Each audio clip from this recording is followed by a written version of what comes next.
ആദ്യ വാർത്തയിലേക്ക്.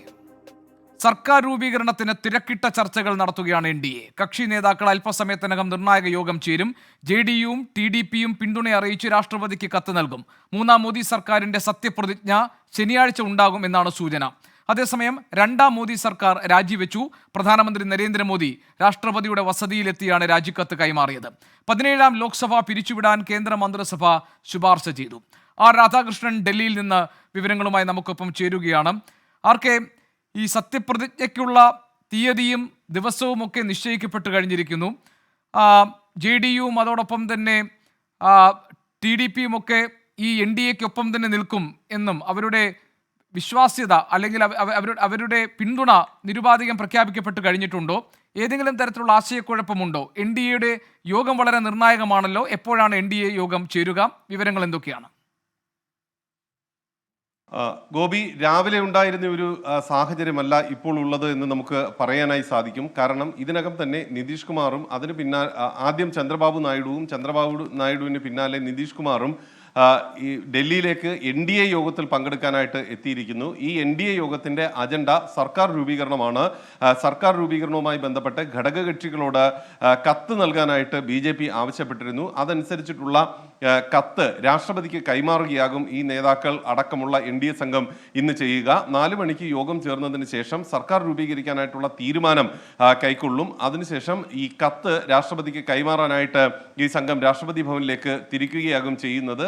തുടർന്ന് രാഷ്ട്രപതി ഇക്കാര്യത്തിൽ കത്ത് പരിശോധിച്ച് ഭൂരിപക്ഷം ബോധ്യപ്പെടുന്ന സാഹചര്യത്തിൽ NDAയ്ക്ക് സർക്കാർ രൂപീകരണത്തിനായിട്ട് അതിൻ്റെ നേതാവിനെ ക്ഷണിക്കുകയാകും ചെയ്യുക. 7-ാം തീയതിയാണ് ഈ പാർലമെന്ററി പാർട്ടി യോഗം, NDA ഘടകകക്ഷികളുടെ പാർലമെന്ററി പാർട്ടി യോഗം നിശ്ചയിച്ചിട്ടുള്ളത്. ആ പാർലമെന്ററി പാർട്ടി യോഗത്തിലാണ് ഇപ്പോഴത്തെ പ്രധാനമന്ത്രി നരേന്ദ്രമോദിയെ വീണ്ടും കക്ഷി നേതാവായിട്ട് തെരഞ്ഞെടുക്കാനായിട്ട് പോകുന്നത്. അതിന് ശേഷമായിരിക്കും 8-ാം തീയതി അദ്ദേഹത്തിന്റെ സത്യപ്രതിജ്ഞ ഉണ്ടാകുന്നത്. ഇവിടെ ഉള്ള ഏറ്റവും പ്രധാനപ്പെട്ട ആശങ്ക കക്ഷികൾ തമ്മിലുള്ള ഭിന്നത ഇപ്പോഴും ഉഭയകക്ഷി ചർച്ചകളിലൂടെ NDAയ്ക്കുള്ളിൽ പരിഹരിക്കപ്പെട്ടിട്ടില്ല എന്നുള്ളതാണ്. BJPയും തെലുങ്ക് ദേശവും ഒപ്പം JDUവും അവരവരുടെ നിലപാടുകളിൽ ചില വിഷയങ്ങളിൽ ഉറച്ചു നിൽക്കുന്നു. അത് ഈ മന്ത്രിസഭാ രൂപീകരണവുമായി ബന്ധപ്പെട്ടിട്ടുള്ള മന്ത്രിസ്ഥാനം അടക്കമുള്ള കാര്യങ്ങളുടെ വളരെ പ്രധാനപ്പെട്ട കാര്യം. ഏതെങ്കിലും തരത്തിൽ ഈ കാര്യത്തിൽ ഒരു ഏകാഭിപ്രായത്തിൽ എത്തുന്നതിൽ തടസ്സങ്ങൾ ഉണ്ടായിട്ടുണ്ടോ? പ്രത്യേകിച്ച് രണ്ടുപേർ ചില ഉപാധികൾ മുന്നോട്ട് വെച്ചിട്ടുണ്ടെന്ന് അറിയുന്നു. തെലുങ്കുദേശം പാർട്ടിയിലെ ചന്ദ്രബാബു നായിഡുവും അതോടൊപ്പം തന്നെ JDUവിലെ നിതീഷ് കുമാറും രണ്ടുപേരും അവരവരുടെ സംസ്ഥാനങ്ങൾക്ക് പ്രത്യേക പദവി നൽകണമെന്നൊരു ആവശ്യം NDA യോഗത്തിൽ മുന്നോട്ട് വെക്കാൻ സാധ്യതയുണ്ടെന്നറിയുന്നു. ഇരുവരും സ്പീക്കർ പദവിക്ക് അവകാശവാദം ഉന്നയിച്ചിട്ടുണ്ടെന്നറിയുന്നു. നിരുപാധികം പിന്തുണ എന്ന് പറയുമ്പോഴും ഇത്തരം ചില ഉപാധികൾ മുന്നോട്ട് വെച്ച് നടത്തുന്ന നീക്കങ്ങളിൽ ഏതെങ്കിലും തരത്തിലുള്ള അവ്യക്തതകൾ നിലനിൽക്കുന്നുണ്ടോ? തീർച്ചയായിട്ടും ഉണ്ട് ഗോപി. ഈ നീക്കങ്ങളിൽ തൽക്കാലം സർക്കാർ രൂപീകരിക്കാനായിട്ടുള്ള ഒരു സാഹചര്യം ഒരുങ്ങുന്നെങ്കിലും കൃത്യമായിട്ട് ഈ വിഷയത്തിലൊരു ധാരണ ഉണ്ടാകാത്തത് തീർച്ചയായിട്ടും ഈ സർക്കാരിനെ സംബന്ധിച്ച് ബുദ്ധിമുട്ടുണ്ടാക്കും വരും ദിവസങ്ങളിൽ എന്നത് തന്നെയാണ് നമുക്ക് മനസ്സിലാക്കാൻ സാധിക്കുന്നത്. നിലവിൽ ഇപ്പോൾ BJPയുടെ പ്രധാനപ്പെട്ട നേതാക്കൾ പ്രധാനമന്ത്രിയുടെ വസതിയിൽ വീണ്ടും ചേർന്നിരിക്കുകയാണ്. അമിത്ഷായാണ് പ്രധാനമന്ത്രി നരേന്ദ്രമോദിയുമായിട്ട് ഇപ്പോൾ ചർച്ച നടത്തുന്നത്. ഇതടക്കമുള്ള വിഷയങ്ങളിൽ പരിഹാരം ഉണ്ടാക്കി മുന്നോട്ട് പോകാനാണ് അദ്ദേഹം ശ്രമിക്കുന്നത്. ഈ അതിലാണ് ചില സംശയങ്ങളുള്ളത്. അതായത് നേരത്തെ വന്നിരുന്ന വിവരങ്ങൾ ഇന്നിപ്പോൾ ഒരു ലാസ്റ്റ് ക്യാബിനറ്റ്, ഈ സർക്കാരിന്റെ അവസാനത്തെ മന്ത്രിസഭാ യോഗം ചേർന്ന് കഴിഞ്ഞു. അതിനുശേഷവും അമിത്ഷാ, രാജ്നാഥ് സിംഗ് പോലെയുള്ള BJPയുടെ മുതിർന്ന നേതാക്കൾ പ്രധാനമന്ത്രിയുടെ വസതിയിൽ തുടർന്ന് ഇപ്പോൾ ഈ NDAയുടെ നിർണായക യോഗത്തിന് മുന്നേ ഇക്കാര്യങ്ങളിൽ ഒരു തീരുമാനമുണ്ടാക്കാൻ, ഒരു ഒത്തുതീർപ്പ് ധാരണകളൊക്കെ ഉണ്ടാക്കാൻ വേണ്ടിയുള്ള ശ്രമങ്ങളാണോ നടത്തുന്നത്? എന്ന് പറഞ്ഞാൽ ഇപ്പോൾ TDPക്കും അതോടൊപ്പം തന്നെ JDUവും ഒക്കെ ചില ഉപാധികൾ മുന്നോട്ട് വെച്ചിരിക്കുന്ന സാഹചര്യത്തിൽ അവരെ അനുനയിപ്പിച്ച് ഒപ്പം നിർത്തി സർക്കാർ രൂപീകരണം എന്നതിലേക്ക് തിടുക്കത്തിൽ നീങ്ങാനുള്ള ശ്രമമാണോ BJP നേതാക്കളുടെ ഭാഗത്തുനിന്നുണ്ടാകുന്നത്? അങ്ങനെയാണെങ്കിൽ ഇപ്പോൾ പ്രധാനമന്ത്രിയുടെ വസതിയിൽ നടക്കുന്ന കൂടിയാലോചനകൾക്ക് ഏറെ പ്രാധാന്യമുണ്ടല്ലോ. തീർച്ചയായിട്ടും ഉണ്ട് ഗോപി. ഇപ്പോൾ പ്രധാനമന്ത്രിയുടെ വസതിയിൽ നടക്കുന്ന കൂടിയാലോചനകൾക്ക് ഏറെ പ്രാധാന്യമുണ്ട്.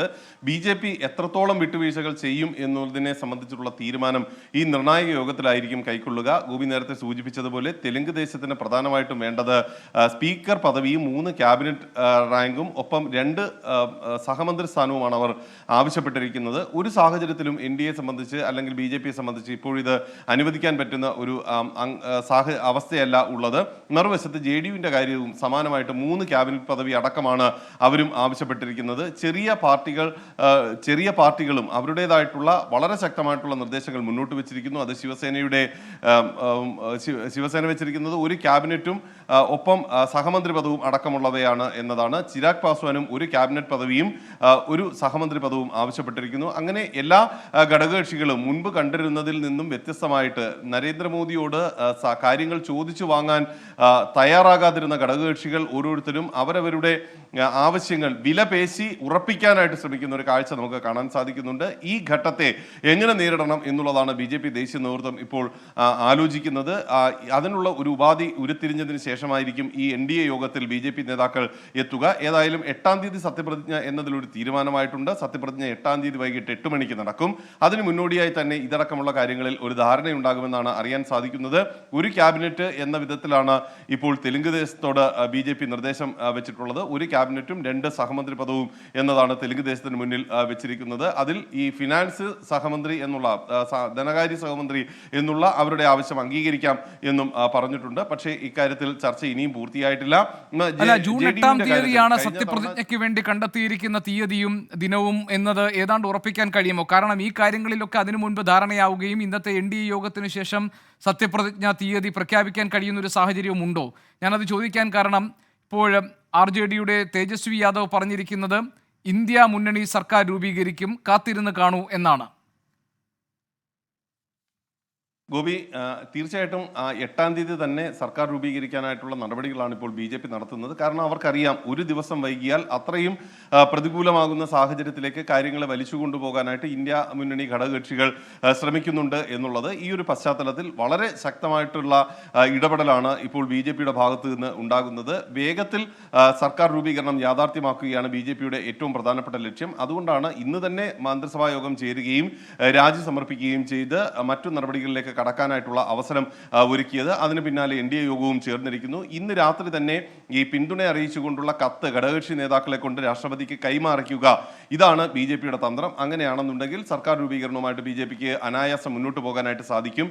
ഈ കത്ത് രാഷ്ട്രപതി ഭവനിലെത്തുകയും പ്രധാനമന്ത്രിയായി സത്യപ്രതിജ്ഞ ചെയ്യാൻ നരേന്ദ്രമോദിയെ ക്ഷണിക്കുകയും ചെയ്യുന്നതോടുകൂടി BJPക്ക് ആശ്വാസമാകുന്ന വിധത്തിലേക്ക് കാര്യങ്ങൾ എത്തുമെന്ന് കരുതാം. എന്നാൽ അതുവരെയുള്ള അധികാരത്തിലെത്തുക എന്നത് BJPയെ സംബന്ധിച്ചും നരേന്ദ്രമോദിയെ സംബന്ധിച്ചും ഏറ്റവും അനിവാര്യമായ ഒന്നായി നിലനിൽക്കുന്നുണ്ട്. ആ സാഹചര്യത്തിൽ ഇപ്പോൾ ഘടകകക്ഷികൾ പ്രധാനമായും തെലുഗുദേശം പാർട്ടിയും അതോടൊപ്പം തന്നെ JDUവും അവരുടെ ആവശ്യങ്ങൾ എന്ത് തന്നെയാണെങ്കിലും അതിനോട് പരമാവധി വിട്ടുവീഴ്ചകൾ ചെയ്ത് പ്രശ്നം പരിഹരിക്കുക എന്നതിലേക്കായിരിക്കില്ലേ BJP കടക്കുക? അങ്ങനെയാണെങ്കിൽ അവരവരുടെ സംസ്ഥാനങ്ങൾക്ക് പ്രത്യേക പദവി അടക്കമുള്ള അവരുടെ ആവശ്യങ്ങൾക്ക്, അവരുടെ ഉപാധികൾക്ക് മുന്നിൽ BJPക്ക് വഴങ്ങേണ്ടി വരും എന്നതാണോ നിലവിലെ സാഹചര്യം?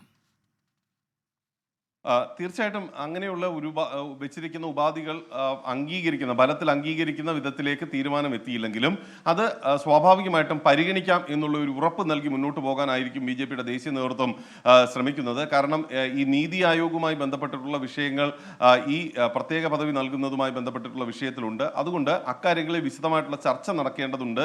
ഏത് വിധത്തിലാണ് ഇക്കാര്യങ്ങൾ യാഥാർത്ഥ്യമാക്കേണ്ടത് എന്നതിനെ സംബന്ധിച്ചിട്ടുള്ള ചർച്ചകൾ വളരെ കൂടുതൽ നാളുകൾ നീണ്ടു നിൽക്കുന്ന ചർച്ചകളായി മാറാനായിട്ടുള്ള ഒരു സാഹചര്യമാണ് ഉള്ളത്. അതുകൊണ്ട് ഇക്കാര്യങ്ങൾ പരിഗണിക്കാം എന്ന വിധത്തിലുള്ള ഒരു ഉറപ്പ് നൽകി മുന്നോട്ട് പോകാനാണ് BJP ദേശീയ നേതൃത്വം ഇപ്പോൾ ശ്രമിക്കുന്നത്. ഒരു പൊതു മിനിമം പരിപാടി എന്നതുൾപ്പെടെയുള്ള ചില നിർദ്ദേശങ്ങളൊക്കെ ഉയർന്നു വരുന്നുണ്ട്. NDAയുടേതായിട്ട് കഴിഞ്ഞ 10 വർഷത്തെ ഒരു ചരിത്രം ഗോപിക്ക് അറിയാം. NDA എന്നുള്ളത് ഉണ്ടായിരുന്നെങ്കിലും പേരിന് മാത്രം നിലനിന്ന ഒരു കൂട്ടായ്മ എന്ന രീതിയിൽ മാത്രമാണ് അത് പ്രവർത്തിച്ചു വന്നിരുന്നത്. അതിൽ നിന്ന് വ്യത്യസ്തമായിട്ട് ഇനി ഇപ്പോൾ വളരെ ശക്തമായിട്ട് NDA എന്നുള്ള ആ ഒരു സംവിധാനം പ്രവർത്തിച്ചേ മതിയാകൂ. NDAയുടെ കൺവീനർ സ്ഥാനം ഒരുപക്ഷെ ചന്ദ്രബാബു നായിഡുവിന് നൽകിക്കൊണ്ട് BJP ഈ NDA കൂടുതൽ കക്ഷികളെ NDAയിലേക്ക് ആകർഷിക്കാൻ വേണ്ടിയിട്ടുള്ള ചില നീക്കങ്ങളും നടത്താൻ പോകുന്നു എന്നുള്ളതാണ്.